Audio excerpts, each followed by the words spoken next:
అంటే దేవుని కన్సర్న్ ఒక వ్యక్తి పట్ల ఎలా ఉంటుంది, దేవుని ఉద్దేశము నీ పట్ల ఎలా ఉంటుంది.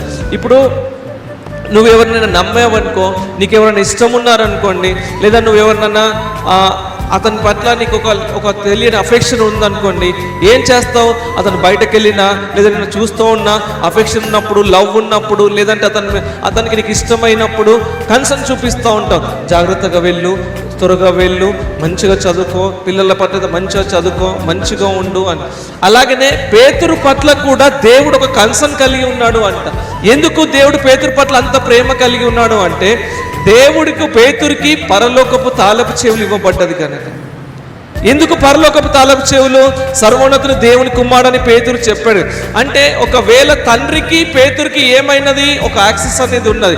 తండ్రి ఏం చేస్తాడు? హెవెన్లీ ఫాదర్ పేతురికి నీకు పరలోకపు తాళపు చెవులు ఇస్తున్నాను, కానీ నువ్వు ఏది బంధించినా అది బంధించబడుతుంది, అంటే నువ్వు ఏది చేసినా నెరవేర్చబడదు, కానీ గొర్రెలను అప్పగిస్తున్నాను అన్నాడు.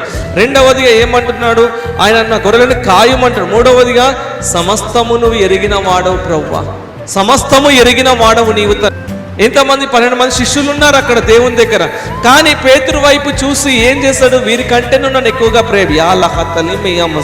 వీరికంటే నువ్వు నన్ను ఎక్కువగా ప్రేమిస్తున్నావా అంటే దేవుని కన్సర్న్ ఎవరి మీద అయితే ఉంటుందో దేవుడు always he will give you protection.